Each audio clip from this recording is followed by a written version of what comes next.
এবারে লড়াইটা হবে চূড়ান্ত লড়াই। এই লড়াইয়ে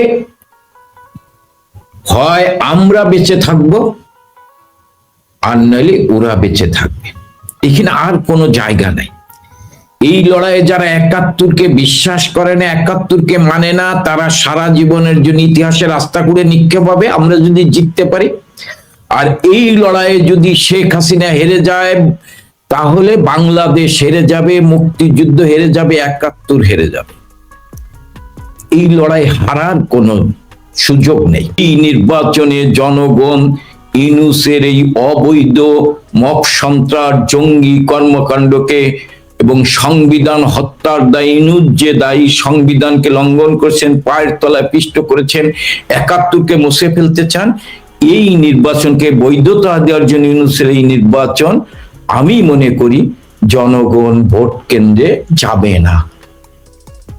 তারপরও ইউনূস বাহিনী চেষ্টা করছেন জনগণের উপর অত্যাচারের স্টিম রোলার চালানোর জন্য, ভোট কেন্দ্রে নেওয়ার জন্য। আমি মনে করি জনগণ এই নির্বাচনে ঘৃণা ভরে প্রত্যাখ্যান করবেন।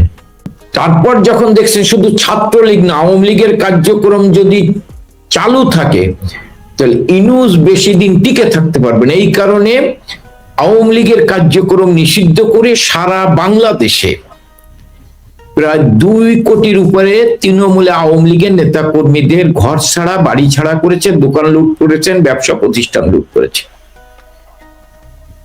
এবং আওয়ামী লীগকে নিষিদ্ধ করেছেন। আওয়ামী লীগকে নিষিদ্ধ করেই তারা উদ্যোগ নিয়েছেন বঙ্গবন্ধুর তনয়া জননেত্রী শেখ হাসিনা, যিনি বাঙালির অনুভূতি, শক্তি, সাহস, প্রেরণা,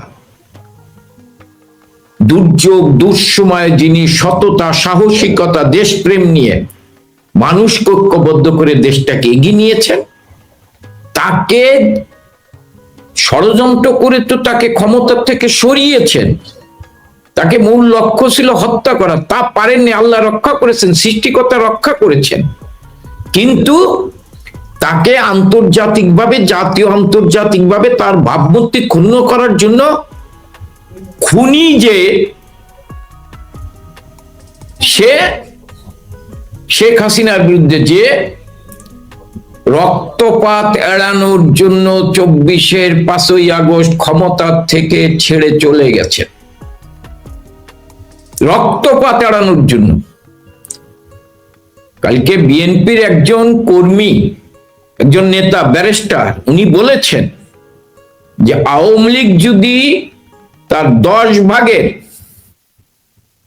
৫ ভাগ তৃণমূলের কর্মীদের মাঠে নামাতে এই আন্দোলন ভেস্তে চলে যেত।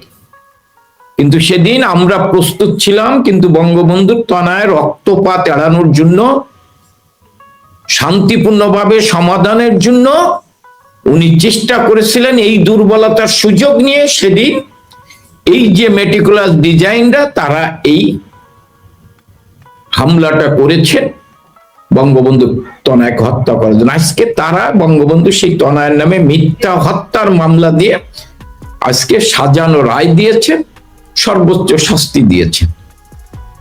এই আপনি যে কথাটা বলছেন যে নির্বাচন হলে আওয়ামী লীগ যদি অংশগ্রহণ করে, সবাই মিলে যে ভোট পাবে আওয়ামী লীগ সবার চাইতে কমপক্ষে ১০ থেকে ২০% ভোট বেশি পাবে। কারণ আওয়ামী লীগকে পছন্দ করে না, কিন্তু অসাম্প্রদায়িক চেতনায় বিশ্বাস করে, ৭১কে ধারণ করে, মুক্তিযুদ্ধকে ধারণ করে, বঙ্গবন্ধুকে ধারণ করে। এরকম মানুষের সংখ্যা ৬০ থেকে ৭০ ভাগ। কিন্তু আওয়ামী লীগকে অনেকে পছন্দ করে না। ৫ই আগস্টের আগে অনেকে পছন্দ করতো না, কারণ দীর্ঘদিন ১৫ বছর ক্ষমতায় ছিল। কিন্তু ৫ই আগস্টের পর যখন ৭১কে মুছে ফেলতে চেয়েছেন, তখন ওই লোকগুলো আজকে সিদ্ধান্ত নিয়েছিলেন যে জুলাই কোনো গণ অভ্যুত্থান না, জুলাই জাতির সাথে প্রতারণা করা চাই। এই যে প্রফেসর এম এ আকাশ পর্যন্ত বলেছেন, আনু মোহাম্মদের মতো লোকও বলেছেন যে জুলাই সনদ এটা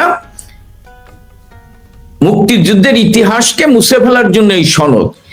এই লোকগুলো কিন্তু এই যে সাধারণ মানুষগুলো যাদেরকে সেদিন প্রতারণা করা হয়েছে, তারা আজকে শেখ হাসিনার পক্ষে, আওয়ামী লীগের পক্ষে। কারণ ৭১কে বাঁচাতে হবে, ৭১কে রক্ষা করতে হবে। এই কারণে আজকে আওয়ামী লীগের কার্যক্রম নিষিদ্ধ করেছে। পাশাপাশি আজকে তারা দেখছেন জামাত যেভাবে সারা দেশ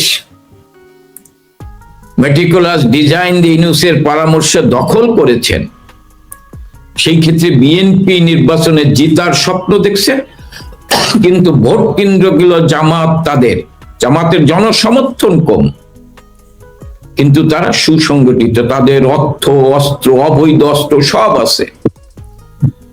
এই কারণে আজকে বিএনপি তারা ব্যর্থতার পরিচয় দিয়েছেন জামাতের বিরুদ্ধে। এই কারণে তাদের প্রার্থীরা বিভিন্ন জায়গায় আওয়ামী লীগের নেতা কর্মীদের বলছেন আপনি বাড়ি আসেন, কাউকে দোকান, ঠিক আছে দোকান আপনার ভাঙছে দেখে দেব, আপনার নামে মামলা প্রত্যাহার করবো, কাউকে হুমকি দিচ্ছেন। আবার জামাতও বিভিন্ন জায়গায় যে হুমকি দিচ্ছেন, ভোট কেন্দ্রে না গেলে আমরা বাড়ি লুট করব বা আপনাকে গ্রেপ্তার করব, মামলা দেব, এই ধরনের ভয় ভীতি দিচ্ছে, দিয়ে এদেরকে ভোট কেন্দ্রে নিতে চাচ্ছে। কারণ বাংলাদেশে এখনো আপনার 50% লোক, 49% লোক হচ্ছে সরাসরি আওয়ামী লীগের পক্ষে। এই ভোট, ও দুঃখিত, 59% ভোট আওয়ামী লীগের পক্ষে। এই ভোটের সাধারণ ভোটারের ভিতরে যদি 20% ভোটার তারা যদি ম্যানেজ করে ভয় ভীতি দেখিয়ে নিতে পারেন, কোথাও এখন তারা ভালো ভালো কথা বলছে, গোপনে যায় ভয় ভীতি দিচ্ছেন। কারণ হচ্ছে ক্ষমতায় যেতে হলে, ভোটের রেশিও বাড়াতে হলে, জামাত বিএনপি মিলে টোটাল ভোট যদি ভোট কেন্দ্রে যায় 30 থেকে 40% ভোট কাস্ট হইতে পারে। সেই ক্ষেত্রে ভোটের রেশিও বেশি দেখানোর জন্য তারা আওয়ামী লীগের ভোটারদের দ্বারে দ্বারে যাচ্ছে। আওয়ামী লীগ নিষিদ্ধ, আওয়ামী লীগ খারাপ, আওয়ামী লীগের ভোটাররা খারাপ না। জি, এই জায়গায় আবার আপনাকে একটু থামাতে চাই। আপনি যেটা বললেন, আপনি শুনলেন প্রফেসর ডক্টর গৌতম রায় যে আওয়ামী লীগ খারাপ, কিন্তু আওয়ামী লীগের ভোটাররা খারাপ হতে পারে না, তাদের ভোট তারা জামাত বিএনপি তাদের বাক্সে গেলে সেটি আবার জায়েজ। আপনি যেখানে শেষ করছিলেন গৌতম রায়, আপনি যদি আবার শুরু করেন। ধন্যবাদ দাদা, কামাল হোসেন দাদাকে ধন্যবাদ। আমি একটা পুরনো গল্প করি। 96 সালের বিজয় দিবসের সকালবেলা মাননীয় প্রধানমন্ত্রী শেখ হাসিনার আমন্ত্রণে মুক্তিযুদ্ধে সামান্য কিছু অবদানের জন্য রাষ্ট্রীয় অতিথি হিসেবে সোহরাওয়ার্দী উদ্যানে উপস্থিত। মাননীয় প্রধানমন্ত্রী বক্তৃতা করছেন। তো আমার পাশে বসা এক ভদ্রলোক, তিনি মুজিব কোট পরে আছেন, আমার একদিকে রয়েছেন মুক্তিযুদ্ধের মহান যোদ্ধা মার্কিন সাংবাদিক স্যামন রিং, সুনীল গঙ্গোপাধ্যায়, অন্নদা শঙ্কর, এরা তো সবাই আছেন। তো ওই ভদ্রলোক মাননীয় প্রধানমন্ত্রী বলছেন, আর ওই ভদ্রলোক আমাকে আস্তে আস্তে বলছেন, দেখেছেন দাদা ইয়াসিন আরাফাত যেটা এসেছিলেন 96 সালে মাননীয় শেখ হাসিনা যখন প্রথম প্রধানমন্ত্রী হন, ঠিক আছে, সোহরাওয়ার্দী উদ্যানে, ঠিক আছে, সোহরাওয়ার্দী উদ্যানে, হ্যাঁ ইয়াসিন আরাফাত সাহেব। হ্যাঁ, তো উনি বলছেন, দেখেছেন প্রধানমন্ত্রী একবার জেল শহীদদের নাম বলছেন না। তো যদিও তিনি জেল শহীদদের নাম বলেছেন, তো আমি বিদেশি অতিথি, আমার কিছু বলা উচিত না। আমি তখন ওই ভদ্রলোককে চিনি না, অল্প বয়সী একজন লোক। বুঝলাম আওয়ামী লীগের কোনো কেষ্টবিষ্ট হবেন। তো তখন পরে আমি জিজ্ঞেস করলাম যে কে, তো শুনতে পেলাম ওর নাম হচ্ছে আখতারউদ্দিন আহমেদ খান। উনি তাজউদ্দিন সাহেবের কাজিন, এবং উনি সেই সময় পিডব্লিউডি ডিপার্টমেন্টের ডেপুটি মিনিস্টার। তো তার 1-1.5 মাস পরেই কলকাতায় বসে দেখলাম উনি ঢাকায়, সেই সময়ও ওই এনিমি প্রপার্টি অ্যাক্ট ছিল, উনি এক হিন্দু সম্পত্তি দখল করতে গিয়ে হাতে নাতে ধরা পড়েন এবং নেত্রী তাকে স্যাক করেন। তো ঘটনাটি আমি পরবর্তীকালে যখন মাননীয় প্রধানমন্ত্রীকে বলেছিলাম, তিনি বলেছিলেন যে জেল শহীদদের কথা তো উনি মানে শ্রদ্ধা শেখ হাসিনা বাংলাদেশে ফিরে যাওয়ার আগে পর্যন্ত সেভাবে কেউ উচ্চারণই করতে পারেনি। তো সে যাই হোক, এই যে আওয়ামী লীগের মধ্যেও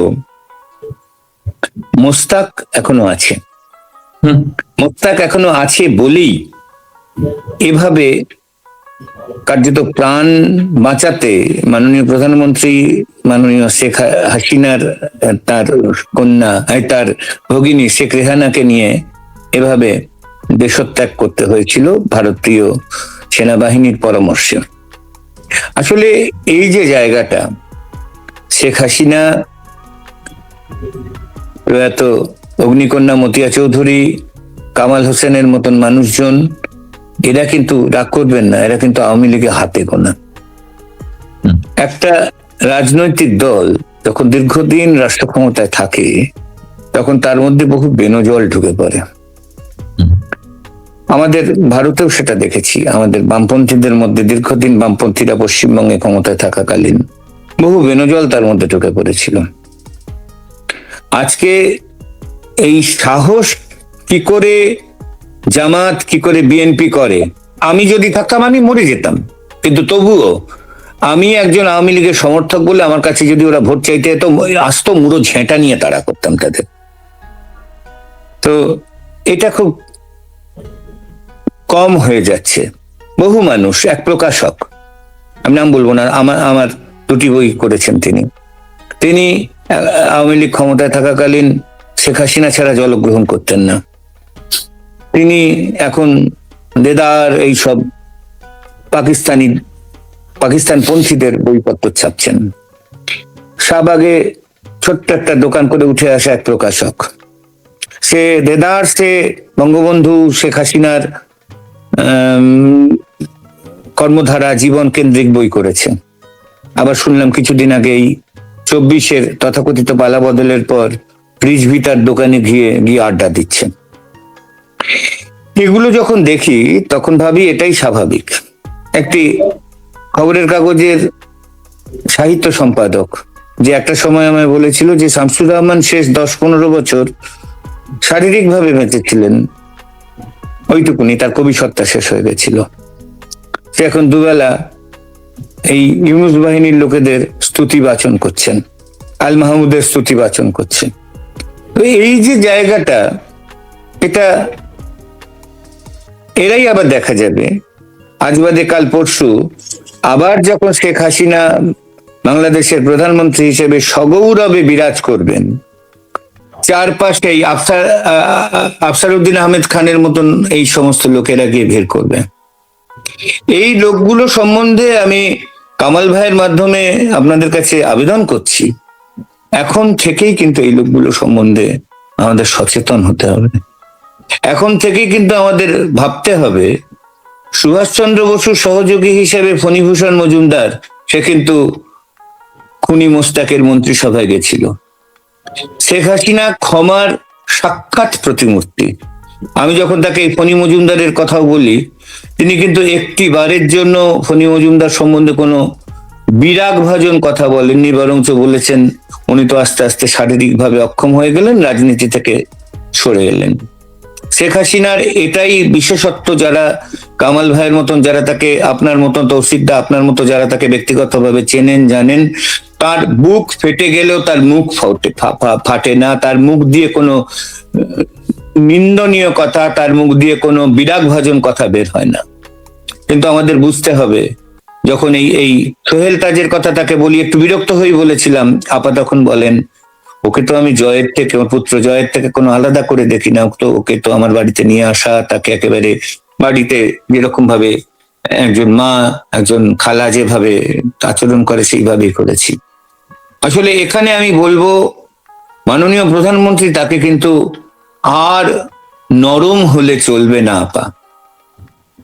যে শক্তি আজকে তো শুধু আপনাকে মানসিক, পারিবারিক, ব্যক্তিগতভাবে বিধ্বস্ত করেছে তা নয়, আপনাকে কেন্দ্র করে গোটা বাংলাদেশকে এরা তছনছ করে দিয়েছে। আজকে এদের সম্বন্ধে যদি আমরা কঠিন, কঠোর এবং এই যে কামাল ভাই যেটা বললেন যে 5% মানুষও যদি সেদিন প্রতিরোধে দাঁড়াতো, তাহলে খড়কুটোর মতো উড়ে যেত এইসব তথাকথিত জুলাই আন্দোলনকারীরা, খড়কুটোর মতো উড়ে যেত ওয়াকারুজ্জামানের মতো লোকেরা, আমি নাম করে তাকে বলছি, খড়কুটোর মতো উড়ে যেত এই সমস্ত লোকজনেরা যারা মহান মুক্তিযুদ্ধের চেতনাকে কবরে পাঠানোর সমস্ত রকমের ষড়যন্ত্রে লিপ্ত ছিল। এই জায়গা থেকেই বলতে হয় যে আওয়ামী লীগের ভোট চাওয়ার যতই চেষ্টা করুন না কেন, বা আওয়ামী লীগের মধ্যে এখনো যারা মোস্তাকের বংশধরেরা রয়েছেন থাকুন না কেন, আওয়ামী লীগ মানে কিন্তু বঙ্গবন্ধু, আওয়ামী লীগ মানে কিন্তু 4 শহীদ জেল শহীদ, আওয়ামী লীগ মানে কিন্তু শেখ হাসিনা, আওয়ামী লীগ মানে কিন্তু কামাল হোসেনের মতন মানুষজনেরা, আওয়ামী লীগ মানে কিন্তু মতিয়া চৌধুরী। সেই জায়গা থেকে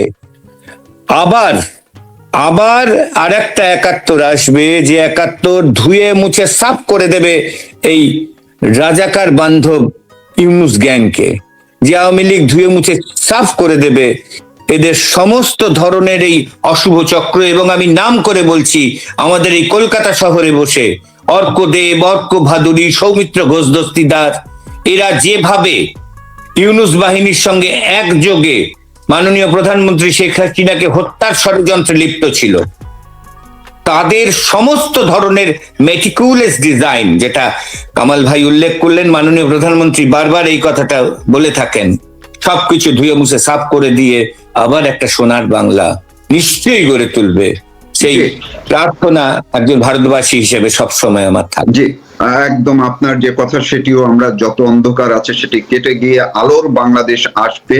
এস এম কামাল হোসেন, আমি যদি একেবারে আপনার একটু তৃণমূলের কথা মানুষকে, আমার দর্শকদেরকে শোনাতে চাই, আপনার সাথে আপনার নির্বাচনী এলাকার মানুষের, সাধারণ ভোটারদের তো নিশ্চয়ই যোগাযোগ হয়, কথা হয়, তাদেরকে আপনি সাহস দেন, তারা কি বলছেন এবং তারা কি কোনো প্রলোভনে পড়ছেন কিনা, পড়বেন কিনা, আপনারা কি তাদেরকে কি বার্তা দিচ্ছেন? সরাসরি যদি একটু বলেন। হ্যাঁ, এই প্রশ্নটার উত্তর দিচ্ছি। দাদা একটা কথা বলছে, দাদার সাথে আমি একমত পোষণ করছি। এই লড়াইটা হবে, কিন্তু এবারে লড়াইটা হবে চূড়ান্ত লড়াই। 71-এর লড়াইটা চূড়ান্ত ছিল, কিন্তু কিছুটা ফাঁকা ছিল। যারা 71-কে মেনে নেয় নাই, তারা 71-এর পরে ষড়যন্ত্র করার সুযোগ পেয়েছে। 75-এর 15 আগস্টের পর বঙ্গবন্ধু হত্যা করার পর তারা রাজনৈতিকভাবে পুনর্বাসিত হয়েছে, সুসংগঠিত হয়েছে, এবং 24-এর 5ই আগস্ট পর্যন্ত তারা আরো বেশি সুসংগঠিত হয়েছে। সেই ব্যর্থতায় আমাদেরও হতে পারে, আওয়ামী লীগও দায়ী হতে পারে, আমি অস্বীকার করি এদের শক্তিশালী অবস্থানের জন্য। কিন্তু দাদা যেটা বলেছেন, এবারের লড়াইটা হবে চূড়ান্ত লড়াই। এই লড়াইয়ে হয় আমরা বেঁচে থাকব, আর নাহলে ওরা বেঁচে থাকবে। এখানে আর কোনো জায়গা নাই। এই লড়াইয়ে যারা 71-কে বিশ্বাস করে না, 71-কে মানে না, তারা সারা জীবনের জন্য ইতিহাসের রাস্তা করে নিক্ষেপ হবে আমরা যদি জিততে পারি। আর এই লড়াইয়ে যদি শেখ হাসিনা হেরে যায়, তাহলে বাংলাদেশ হেরে যাবে, মুক্তিযুদ্ধ হেরে যাবে, 71 হেরে যাবে। এই লড়াই হারার কোনো সুযোগ নেই। আমি ভারত সরকারকে, ভারতের মানুষকে ধন্যবাদ জানাই, শুভেচ্ছা জানাই, কৃতজ্ঞতা জানাই যে তারা বারবার বঙ্গবন্ধু পরিবার, বঙ্গবন্ধুকে সহযোগিতা করছেন, বাঙালি জাতিকে সহযোগিতা করছেন, এবং সৃষ্টিকর্তার কৃপা এবার বাঙালির অনুভূতি, শক্তি, সাহস, প্রেরণা শেখ হাসিনাকে তারা রক্ষা করেছেন, নিরাপদে আশ্রয় দিয়েছে। এই জন্য কৃতজ্ঞতা জানাই। আর আপনি যে কথা বলছেন, দেখেন, আমি বাংলাদেশের বিভিন্ন জেলায় আমি তৃণমূলের নেতা কর্মীদের সাথে কথা বলি। আমার একটাই বক্তব্য, আওয়ামী লীগ ছাড়া কোনো নির্বাচন সুষ্ঠু, নিরপেক্ষ, গ্রহণযোগ্য হতে পারে না। শেখ হাসিনা ছাড়া কোনো নির্বাচন গ্রহণযোগ্য হতে পারে না। সেই নির্বাচন হলে সেই নির্বাচন গণতন্ত্রকে প্রাতিষ্ঠানিক রূপ দিতে পারে না। আমরা আমাদের পক্ষ থেকে আমাদের প্রিয় নেত্রী যে কথাগুলো বলেছেন, তিনি সুস্পষ্টভাবে বলেছেন যে আমরা নির্বাচনে অংশগ্রহণ করতে চাই, আমরা নির্বাচন প্রতিরোধ করতে চাই না, আমরা নির্বাচনে অংশগ্রহণ করতে চাই। কারণ নির্বাচনের মধ্যে দিয়ে জনগণ তার যোগ্য পছন্দ মতো প্রার্থী বাছাই করবে দেশ পরিচালনার জন্য। এটা বঙ্গবন্ধু তনয় জননেত্রী শেখ হাসিনা বিশ্বাস করেন। কারণ বঙ্গবন্ধুকে হত্যা করার পর তিনি গণতন্ত্রের জন্য রাজপথে লড়াই করেছেন, মানুষের ভোটের অধিকার প্রতিষ্ঠার জন্য লড়াই করেছেন। তিনিই বলেছেন আমার ভোট আমি দেব, যাকে খুশি তাকে দেব।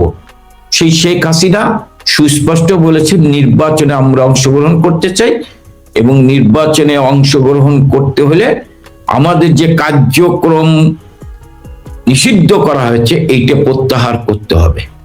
পাশাপাশি আমরা যারা আওয়ামী লীগের কর্মী, তৃণমূলের কর্মীদের দাবি হচ্ছে বঙ্গবন্ধু তনয়া শেখ হাসিনার বিরুদ্ধে যে মিথ্যা ষড়যন্ত্রমূলক মামলা দিয়ে তাকে সাজা দেওয়া হয়েছে, তার পরিবারকে সাজা দেওয়া, সেই সাজা এই রায় প্রত্যাহার করতে হবে এবং সকল রাজবন্দীর মুক্তি দিতে হবে। রাজনীতিবিদ, শিক্ষক, সাহিত্যিক, সাংবাদিক, আইনজীবী, বিভিন্ন শ্রেণী পেশার মানুষ যাদেরকে গ্রেপ্তার করা হয়েছে রাজনৈতিক কারণে তাদেরকে মুক্তি দিতে হবে। ইউনূস না, একটি দল নিরপেক্ষ ব্যক্তির অধীনে সকল দলের অংশগ্রহণ করার মধ্যে নির্বাচন হতে হবে। সেই নির্বাচনে আওয়ামী লীগ অবশ্যই অংশগ্রহণ করবে ইনশাল্লাহ, এবং সেই নির্বাচনে শেখ হাসিনার নেতৃত্বে জনগণ আরেকবার শেখ হাসিনার পক্ষে রায় দেবে। আমি আমাদের তৃণমূলের কর্মীরা, আমাদের নেত্রী যে স্লোগান দিয়েছেন no Awami League no vote, আমরা পাশাপাশি বলি no Sheikh Hasina no vote, no Awami League no vote.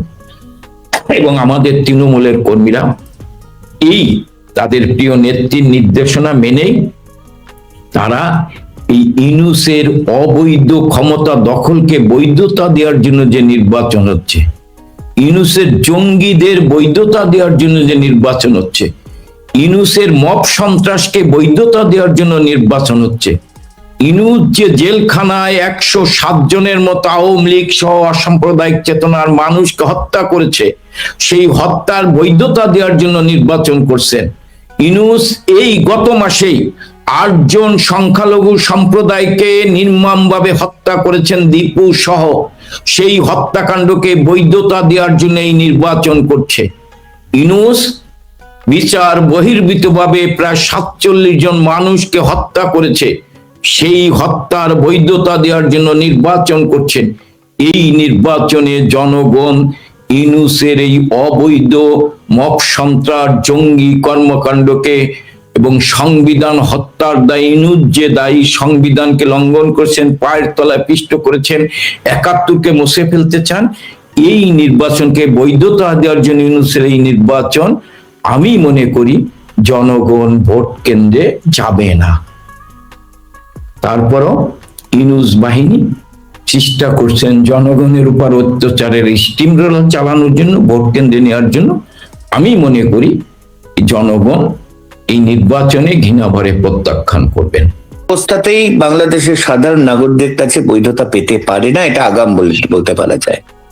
এবং এই নির্বাচনের মধ্যে দিয়ে ইউনূস তার ক্ষমতায় থাকবার যে নোংরামি, সেটাকে তিনি দীর্ঘস্থায়ী করতে চান, চিরস্থায়ী করতে চান। কবরে যাওয়ার আগে পর্যন্ত তিনি বাংলাদেশের দণ্ডমুণ্ডের কর্তা সেজে থাকতে চান। বকলমে ডোনাল্ড ট্রাম্প বা ইত্যাদি ইত্যাদি লোকেরা থাকবেন। এই যে জায়গাটা, এটা কোনো অবস্থাতেই বাংলাদেশের সংগ্রামী জনতা, সংগ্রামী মানুষ তারা মেনে নেবেন না। বাংলাদেশে তার চোখের মনির মতো ভালোবাসে গণতন্ত্রের মানুষ কন্যা শেখ হাসিনাকে। বাংলাদেশ তার বুকে ধারণ করে বঙ্গবন্ধু শেখ মুজিবের চেতনাকে। সেই বাংলাদেশকে গায়ের জোরে যারা ইসলামীয় মৌলবাদীদের হাতে তুলে দিতে চায়, এটা কখনো স্থায়ী হতে পারে না, সেটা কখনো চিরস্থায়ী হতে পারে না। আহমদ ছফার ওঙ্কার উপন্যাসটির কথা আমার খুব মনে পড়ে যাচ্ছে। কিভাবে এই হানাদার পাকিস্তানি বাহিনী একটা সময় বাংলাদেশের বুকে, অর্থাৎ তৎকালীন পূর্ব পাকিস্তানের বুকে এই ভোটের প্রহসন চালিয়েছিল, ওঙ্কাল উপন্যাসে ছফা ভাই তার লিখেছেন। সেটারই যেন একটা পুনরুক্তি আমরা এখন দেখতে পাচ্ছি। এবং এই পুনরুক্তির সঙ্গে বিশেষ করে আপনি বামেদের কথা বললেন, বামেদের প্রচলিত ধারার যে অংশ অর্থাৎ ওয়ার্কার্স পার্টি, তারা কিন্তু এই নির্বাচনের প্রহসনের সঙ্গে নেই। কিন্তু যারা একটা সময় বাম লেবাস করে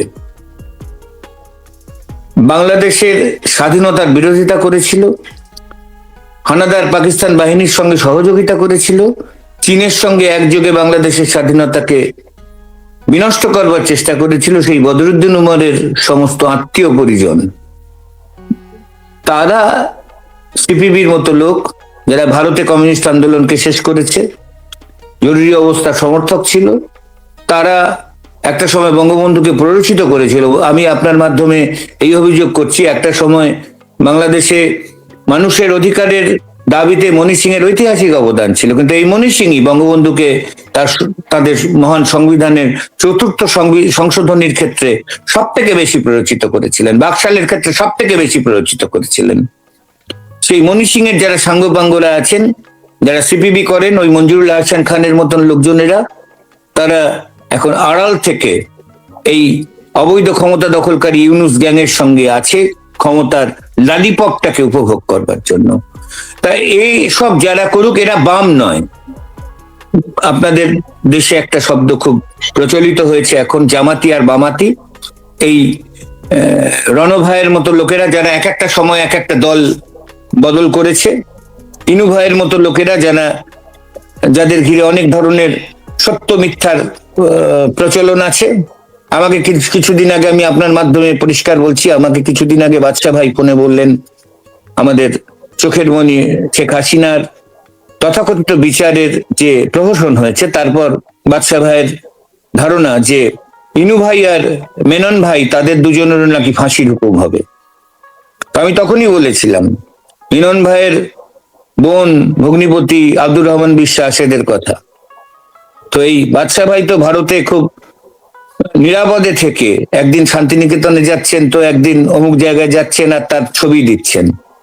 আর তার দলের যে সমস্ত কর্মীরা বাংলাদেশে মাটি কামড়ে লড়াই করছেন, এই স্বৈরাচারী ফ্যাসিস্ট ইউনুসের বিরুদ্ধে লড়াই করছেন, তাদের ঘিরে এদের কোনো চিন্তা নেই, এদের কোনো ভাবনা নেই। ঢাকা ক্লাবের ভেতরে মিনন ভাইয়ের যে এই নানা ধরনের চক্র কাজ করেছিল, সে তো বাংলাদেশের কাগজেই একটা সময় লেখা হয়েছিল। সুতরাং আমাদের ভারতে বামেদের যে লক্ষ্য, বামেদের যে উদ্দেশ্য, তার সঙ্গে কিন্তু এই ছদ্মবেশ পরা বদরুদ্দিন উমরের সঙ্গী সাথীদের মতো লোকজন, যারা পাকিস্তানের দোসর হিসেবে কাজ করেছিল, যারা এখন ইউনুসের দোসর হিসেবে কাজ করছে, সেই বামেদের গায়ে একটা লাল জামা পরলেই কেউ বাম হয় না। আওয়ামী লীগ, আমি আবার আসবো আপনার কাছে। এই জায়গাটিতে আপনি খুব ইন্টারেস্টিং কিছু ইনফরমেশনও দিলেন, এই জন্য আপনাকে থামাচ্ছি যে আবার পরে আকর্ষণটুকু রাখার জন্য। এস এম কামাল হোসেন, আপনি শুনছিলেন প্রফেসর ডক্টর গৌতম রায় বলছিলেন, আপনার কি মনে হয় কেন আওয়ামী লীগ বিরোধীরা এখন আওয়ামী লীগের উপরে ভর করার চেষ্টা করছে ভোট টানার মাধ্যমে? আপনি যদি সেখান থেকে একটু শুরু করেন। আপনাকে ধন্যবাদ। শ্রদ্ধা অধ্যাপক গৌতম রায়কে ধন্যবাদ জানাচ্ছি, দর্শক শ্রোতাদের ধন্যবাদ জানাচ্ছি। দেখেন, আমি গৌতম দার বক্তব্য মনোযোগ সহকারে শুনেছি এবং উনি খুব বিশ্লেষণধর্মী বক্তব্য রেখেছেন, বাস্তব চিত্রটা তুলে ধরেছেন যে বাংলাদেশ আওয়ামী লীগ বাংলাদেশের স্বাধীনতার বঙ্গবন্ধু এক অভিন্ন। 2024-এর 5ই আগস্ট যারা এই দেশের ছাত্র জনতা পুলিশ হত্যা করে জনতার সাথে প্রতারণা করে অবৈধভাবে অসাংবিধানিকভাবে সংবিধানকে পায়ের তলায় পিষ্ট করে বিশ্ব সাম্রাজ্যবাদী শক্তির কিড়ানো আজকে জঙ্গিদের পৃষ্ঠপোষক এবং পাকিস্তানের আইএসআর প্রতিনিধি, ডক্টর ইউনূস ক্ষমতা দখল করে তার মূল লক্ষ্য ছিল বঙ্গবন্ধুর পরিবার, আওয়ামী লীগ, ৭১কে মুছে ফেলা, এবং সেই এজেন্ডা নিয়েই সে অবৈধভাবে ক্ষমতা দখল করেছে। এবং সে দীর্ঘদিন ধরে যে মেটিকুলাস ডিজাইন করেছেন, এটি সে যুক্তরাষ্ট্রের একটি মঞ্চে দাঁড়িয়ে এই কথা বলেছেন, এবং মূল লক্ষ্য ছিল বঙ্গবন্ধু পরিবার, আওয়ামী লীগ, বাংলাদেশ, একে ইতিহাস থেকে মুছে ফেলা। যার ফলে দেখেন সে ক্ষমতা দখল করার কয়েকদিনের মধ্যেই যে ছাত্রলীগ, বাংলাদেশ, বঙ্গবন্ধু এক অভিন্ন, সেই ছাত্রলীগের কে নিষিদ্ধ করেছেন। যে জয় বাংলার স্লোগান হচ্ছে মহান মুক্তিযুদ্ধের প্রেরণা,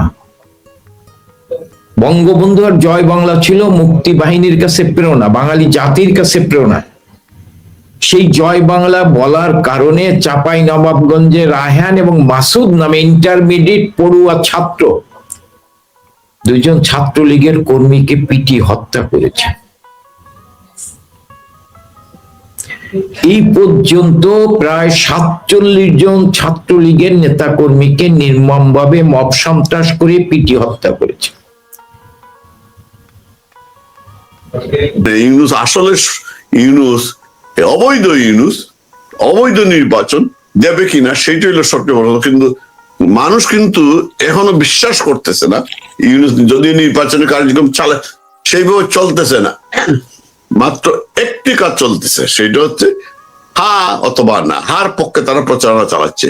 তার জাতীয় নির্বাচনের কথা বলছে না, কারণ এইটাও একটা গণভোট, একটা অবৈধ।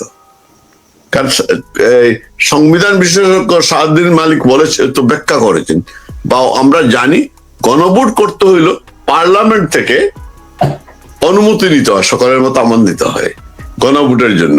আরেকটা বিষয় আছে যে সংবিধান মতো দেশ চলছে কি চলছে না, প্রয়োজনের সংবিধান ব্যবহার করে, আর যখন তাদের প্রয়োজন করে না, সংবিধান অনুযায়ী দেশ পরিচালনা করতে হলে এই সরকারের অধিকার নেই এই সংসদ বাতিল করার। আমাদের যে সংসদ ছিল সেই সংবিধান সংসদ কিন্তু এখনো বহাল রয়েছে, পারে না। প্রধানমন্ত্রীর অনুরোধ ছাড়া প্রেসিডেন্ট বাতিল করতে পারেন না। আইন অনুযায়ী নির্বাচনের ৯০ দিন আগে অথবা পরে সংসদীয় করতে হয়, নির্বাচনের পরে করতে হয়, কিন্তু সেইটা কিন্তু মানতেছে না। শুধু সবকিছুই অবৈধ। সেই অবৈধতার পক্ষে আমরা, আওয়ামী লীগ আর তার মিত্র ছাড়া সবাই কিন্তু ছুটছে তার পিছনে, যে এই অবৈধ নির্বাচনকে বৈধতা দেওয়ার জন্য।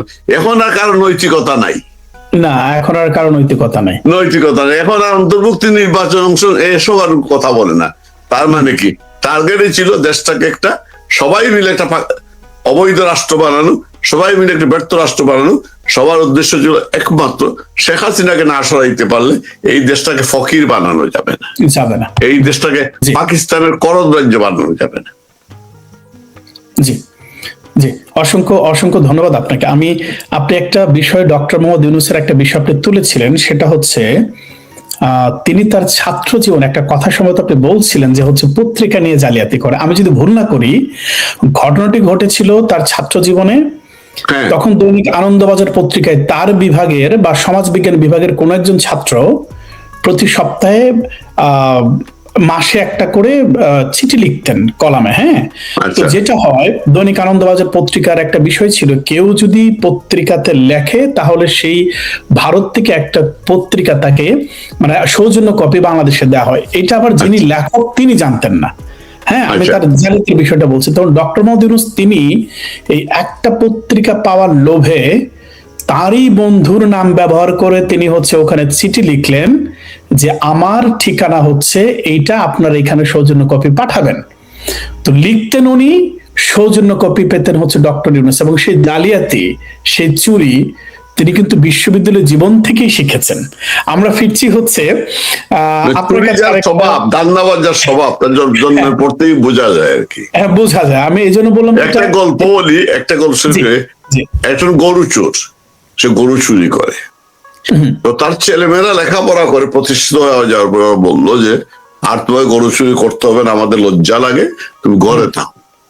সে ছেলেদের কথা শুনলো, শোনার পরে সে এখন তার তো অভ্যাস হয়ে গেছে চুরি, বাইরে চুরি করতে পারে না। তখন সে নিজের গোয়াল ঘরে গিয়ে গরুর পাগা আছে না, এক পাগা থেকে আরেক পাগায় গরু নেয় আর কি, তার অভ্যাসটা তার বজায় রাখে। তো ইউনুসের তো সে অভ্যাসটা আর চুরির অভ্যাসটা রয়ে গেছে। থ্যাংক ইউ, অসংখ্য ধন্যবাদ। আমি আপনার কাছে ফিরছি আরেকটা বিষয় নিয়ে, যে সেটা হচ্ছে আপনি বলছিলেন যে হচ্ছে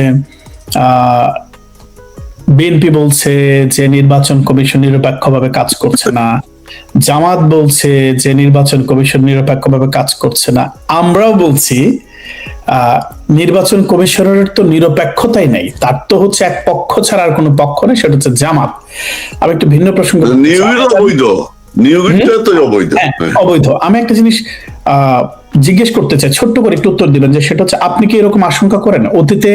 আমি যেটা বলতে চাচ্ছিলাম যে অতীতে আওয়ামী লীগের বিরুদ্ধে যে অভিযোগগুলো করা হয়, আপনি যদি বিশেষ করে 2024-এর নির্বাচন দেখেন, আপনি যদি 2018 নির্বাচন দেখেন, এত কিছুর পরে যে কয়েকদিন পরে নির্বাচন, তখনকার নির্বাচন কিন্তু আমেজপূর্ণ ছিল, মানুষ কিন্তু মিছিল করতো, মিটিং করতো, একটা আনন্দ ঘন পরিবেশ ছিল।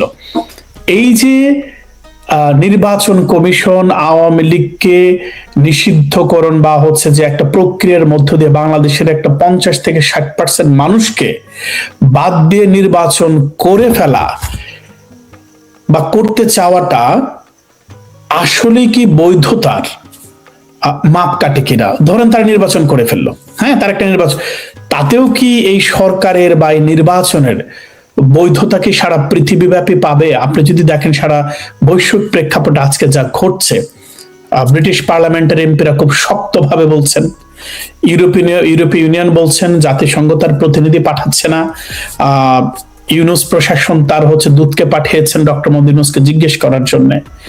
সবকিছু মিলে আপনার কি মনে হয় যে নির্বাচন করে ফেলাটাই কি এই অবৈধ সরকারের বৈধতা প্রদান করার কোনো প্রক্রিয়া কিনা? কোন প্রশ্নই না। যদি সেই সেন্সে আমরা চিন্তা করি, একটা হচ্ছে মাইট ইজ রাইট, আমি যা করব তাই হবে, আমি কারো কথা শুনবো না। ইউরোপিয়ান ইউনিয়নের বক্তব্য যদি আমরা দেখি, তারা এর আগে যেটা বলেছিল যে দল অন্তর্ভুক্তি অংশগ্রহণমূলক নির্বাচন বলতে সকল দলের রাজনৈতিক দল অংশগ্রহণ, এইবার তারা বলতেছে রাজনৈতিক দল বলতেছে না, এইবার বলতেছে সামাজিক শক্তির অংশগ্রহণ। এর আগে কয়েক মাস আগে জাতিসংঘের যে প্রতিনিধি এই দেশে, সে বলেছিল যে অংশগ্রহণ বলতে জনগণের ভোটারের অংশগ্রহণ বলতে আমরা বোঝাই। তাদের সুর কিন্তু ওই সময় একটা ছিল। এদেরকে আমি বিশ্বাস করি না, যেমন ইউনুসকে যেমন বিশ্বাস করতে পারে না, যার কারণে, এবং কোন নোবেলিস্টকে আমি এখন বিশ্বাস করি না, করার কথাও না।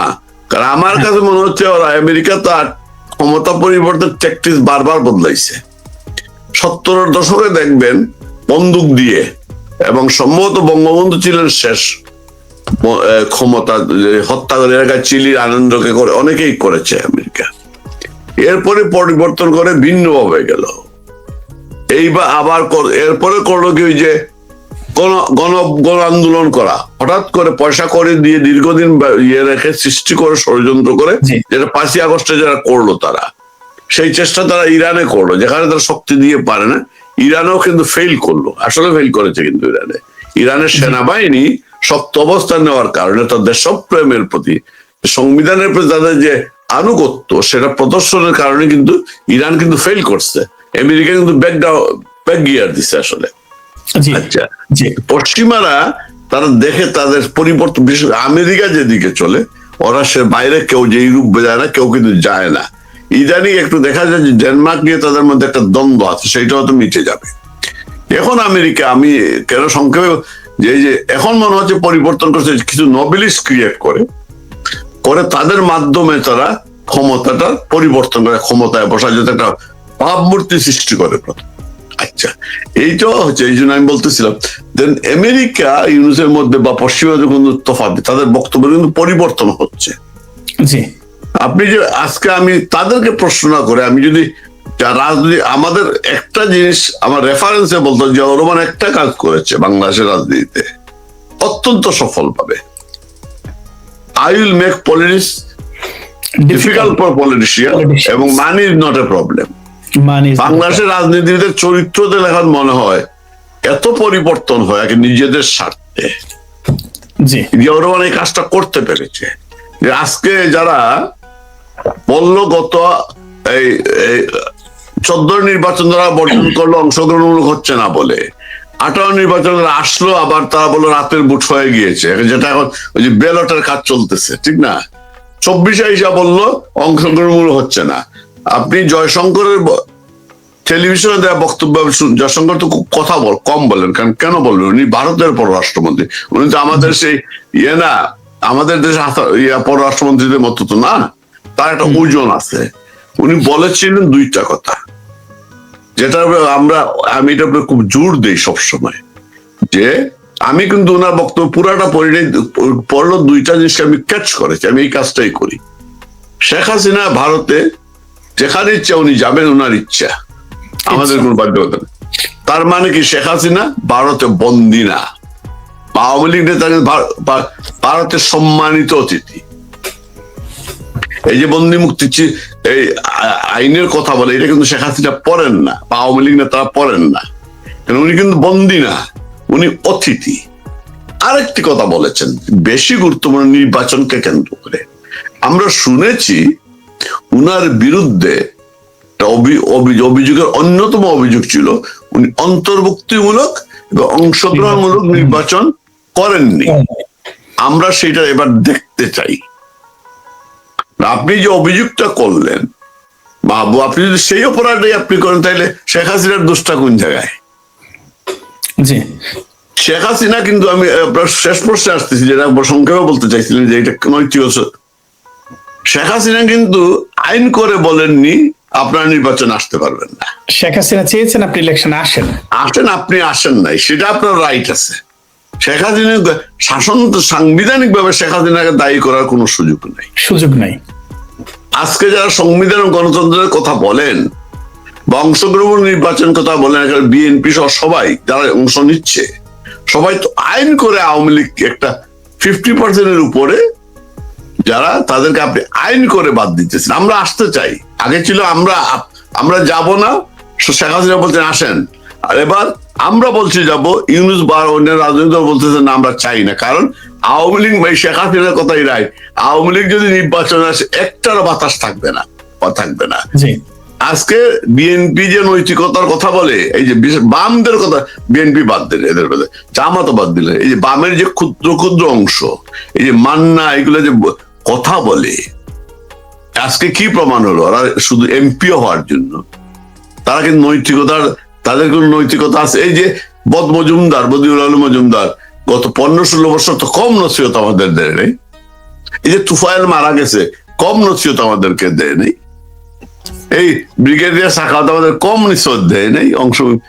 আজকে নৈতিকতার প্রশ্নে আমি আসিফের নামই নিতে চাই না, আসিফ নজরুলের নৈতিকতার প্রশ্নে আজকে নৈতিকতাটা কোন জায়গায়? জনগণকে যারা বোকা মনে করে, এটা কিন্তু ঠিক না। আমাদের দেশের জনগণ কিন্তু এটা বুঝে, যার কারণে জনগণের কথা আপনাকে শুনতে হবে। ওরা কিন্তু অবৈধ স্বৈরাচার যারা, এরা কিন্তু জনগণের কথা শুনে না। দুনিয়ার সর্বশ্রেষ্ঠ স্বৈরাচার হচ্ছে ইউনুস এবং তার সাঙ্গপাঙ্গরা এবং তার ওই যে স্টেক হোল্ডার, রাজনৈতিক দল এবং সুশীলরা। আপনি ইউনিভার্সিটি থেকে আপনি একটা দলকে সমর্থন করতে পারেন, আপনি চাকরি চলে যাবে। তাকে সমর্থন করছে বামপন্থী নেতারা, কিন্তু তাকে আবার সমর্থন করছে।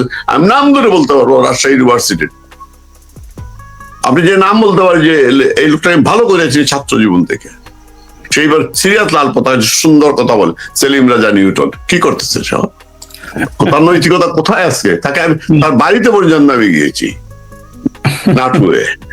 সেলিম রাজা, প্রিয় দর্শক, আমি সুজাতদার সাথে একটু যুক্ত করতে চাই, শুধু সেলিম রাজা না, আমি যেহেতু রাজশাহী বিশ্ববিদ্যালয়ের শিক্ষক, আমি বললাম আর কি। হ্যাঁ, আমি এটা এই জন্য বলছি দর্শকদের জন্য, যে যারা হচ্ছে আওয়ামী লীগের সময় সমস্ত সুযোগ সুবিধা নিয়েছেন, প্রসঙ্গত এসেছে, আমি শুনেছি ডক্টর সেলিম রেজা নিউটন অনন্য মাত্রার হচ্ছে যে ব্রিলিয়ান্ট একজন পার্সন, মানে অ্যাজ এ স্টুডেন্ট ব্ল্যাক হক হিসেবে, বাট আমরা ওনার কর্মকাণ্ড রাজশাহী বিশ্ববিদ্যালয়ে দেখেছি এবং এখনো দেখছি যে আসলে বদরুদ্দিন আমারও কিন্তু ব্রিলিয়ান্ট লেখক ছিল, কিন্তু বদরুদ্দিন আমার মিথ্যা এবং মানুষকে বিভ্রান্ত করতো।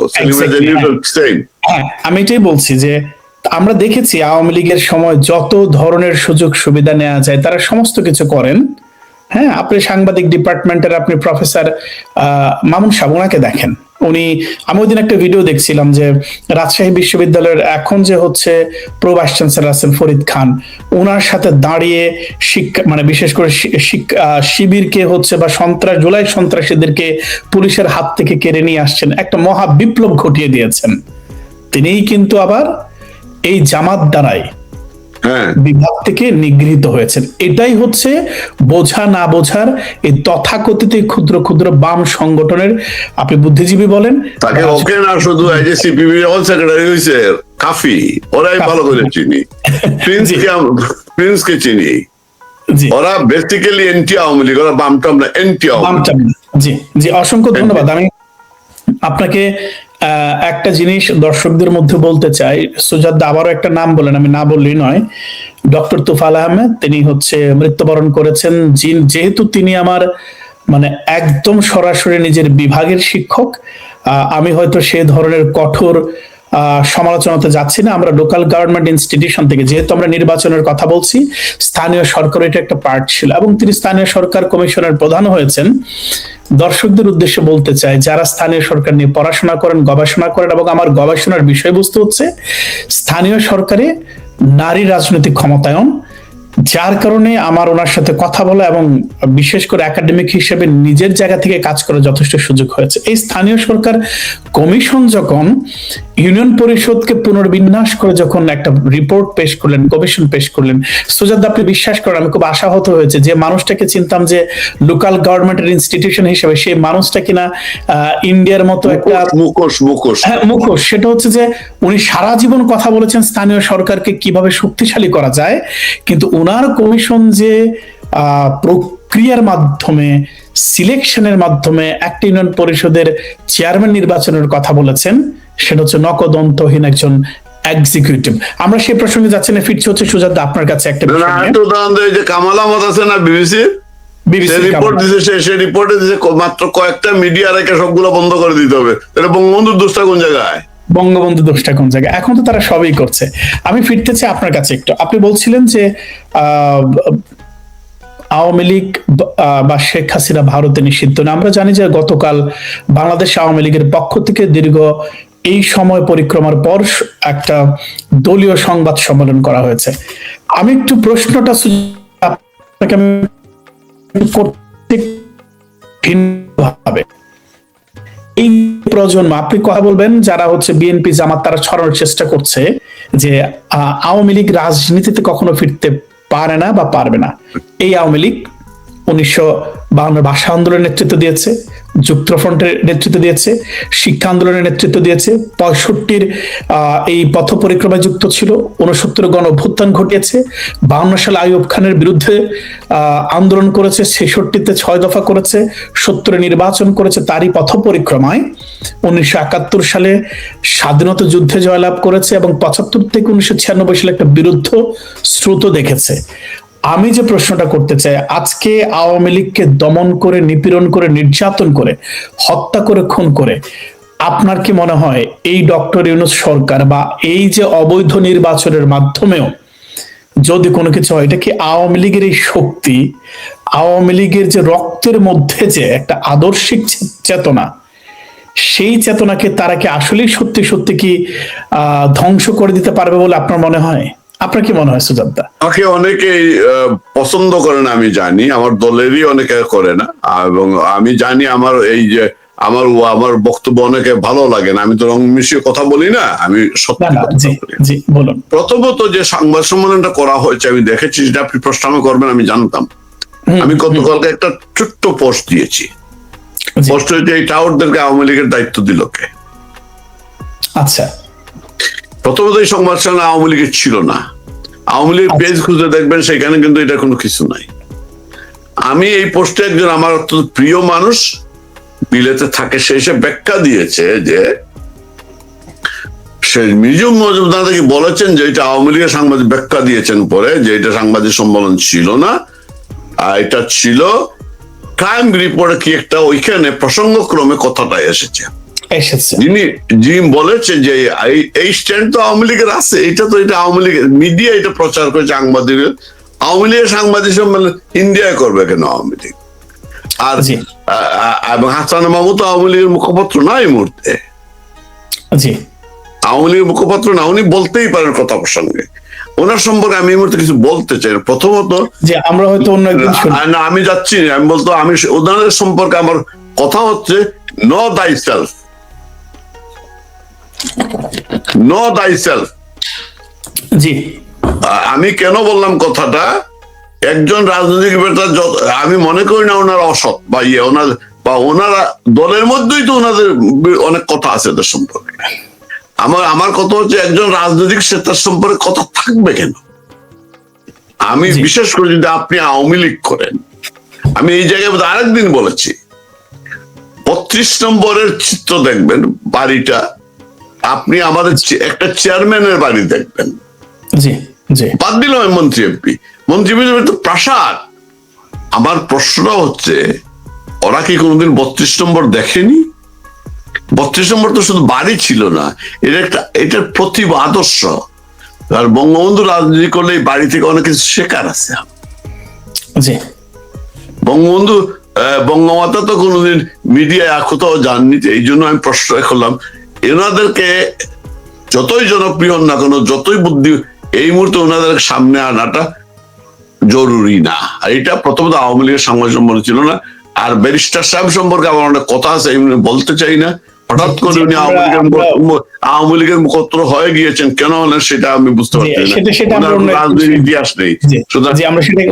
আওয়ামী যে প্রশ্নটা আপনি এসেছেন, আওয়ামী লীগকে বাদ দিয়ে, আওয়ামী লীগ বাদ দিয়ে নির্বাচন হয়ে গেল ধরলাম, আওয়ামী লীগ এমন একটি দল, বঙ্গবন্ধু দলটিকে এমন ভাবে করেছেন, এই দলটা কেন জানি বিরোধী দলের উপর আরাম পায়, অনেক জ্বলে ওঠে। আপনি দেখবেন 111-এ এত স্টিমুলার চালানো হয়নি, কিন্তু তারপরে কিছু মানুষ সংস্কারবাদী হয়েছিল। এইবারও কিছু মানুষ চেষ্টা করে যে রূপান্তরিত আওয়ামী লীগ করার জন্য, রিফাইন্ড আওয়ামী লীগ, কিছু মানুষ কিন্তু ফেল করেছে। 111-এ অনেক বাগানে তারা সংস্কারবাদী হয়েছিলেন, কর্মীরা হতে দেয়নি। এইবার যে অত্যাচারটা হচ্ছে, 111 জেলখানায় এভাবে হত্যা করেনি, নুরুল মজিদ হুমায়ুনের মতো মানুষ হত্যা করেছে, আরো অনেককে হত্যা করেছে। তারপরে একটি কর্মীও কিন্তু এদিক সেদিক যায়নি, লড়াই করতেছে ওরা। এরা সব তৃণমূল, এরকম বঞ্চিত, গত 15-16 বছর বঞ্চিত ছিল, এরা লড়াই করতে। আরেকটা জিনিস দেখবেন, আওয়ামী লীগকে ভোট নেওয়ার জন্য বিভিন্ন জন বিভিন্ন কথা বলতেছে, অর্থাৎ আওয়ামী লীগের নির্বাচন প্রভাবিত করবে, আওয়ামী লীগের ভোটারকে কেন্দ্রে আনার জন্য বিএনপি বলতেছে না, বিএনপি প্রার্থী এদের উপরে অত্যাচার, জামাত, সবাই কিন্তু একই কথা বলতেছে। এখন আওয়ামী লীগের সবাই ভালো হয়ে গিয়েছে, শুধু নেতারা সবাই ভালো হয়ে গিয়েছে, এরা কোনো অপরাধ করে না, এদের উপরে হাত দেওয়া যাবে না, কারণ এদের ভোটটা তাদের প্রয়োজন। নুরা পাগলা চূড়া, সেও বলতেছে নিরাপদ আশ্রয় হিসেবে নাকি আওয়ামী লীগ নাগরিক গণ অধিকার পরিষদে যাবে, বলে আওয়ামী লীগের ভোট নিয়ে ভোটে টানাটানি। এই জন্য বললাম তার মানে কি, কিন্তু একটা মানুষ কিন্তু যাচ্ছে না। এটা গেলে আমি কর্মীদের কথা বললাম, বাদ দেন কর্মী, একজন 90 বছর বৃদ্ধ যখন বলে আমাকে ফাঁসি দিয়েছে, আমার শেখ হাসিনাকে ফাঁসি দিও না, জনগণ তো সেই জায়গায় আছে, আওয়ামী লীগের জনগণ আছে না। সুতরাং আওয়ামী লীগ চাইলে 21 বছর যদি লড়াই করতে পারে, পাকিস্তান আমলে যদি এত লড়াই করতে পারে, লড়াই করা দল তো আর কোনো একটাও নাই, সবগুলোই তো প্রাসাদ থেকে আসছে, ক্যান্টনমেন্ট থেকে আসছে, সব বাটপারদের নিয়ে দল করা হয়েছে। আওয়ামী লীগের তো বাটপার দিয়ে দরকার হয় নাই, আওয়ামী লীগের দলে আইসা বাটপার হয়েছে, আওয়ামী লীগ বাটপার দিয়ে হয় নাই, আর ওইখানে বাটপার দিয়ে দলই করেছে ওরা। সেইখানে আওয়ামী লীগের লড়াকু দল লড়বে, লড়াই করে। আমরা হয়তো বয়স হয়ে গিয়েছে, একসময় লড়াই করেছি, আমাদের প্রজন্ম সেটা ভুলবে না। রক্তে আওয়ামী লীগ, 5 বছর পুরুষ ধরে আওয়ামী লীগ করে, মা ছেলেকে বলতেছে জেলে যা, আমি জয় বাংলা বলছি। মা কিন্তু জেলখানা এই আদালত দাঁড়িয়ে জয় মা বলতেছে। এটা আমার মুক্তিযুদ্ধের কথা মানে নেই, মুক্তিযুদ্ধে মা বলতো যা তোকে আমি দেশের জন্য ছেড়ে দিলাম। আজকে কিন্তু বলতেছে না। গোপালগঞ্জে মানুষ জীবন দেয় নাই, দিয়েছে। সারা দেশে জীবন দেওয়ার মতো অনেকেই প্রস্তুত আছে, শুধু নেত্রীর হুকুমের অপেক্ষায়। নেত্রী চান না। আরেকটি কথা ওই দিন শুনলাম, অসীম উকিল যে বিএনপির, সে একটি কথা বললো যে আওয়ামী লীগের তো 10 ভাগের 1 লোক রাস্তায় নামে নাই 5ই আগস্টের আগে, নামে নাই। আওয়ামী লীগের যদি 10 ভাগের 5 ভাগও নামতো, এইটার আন্দোলন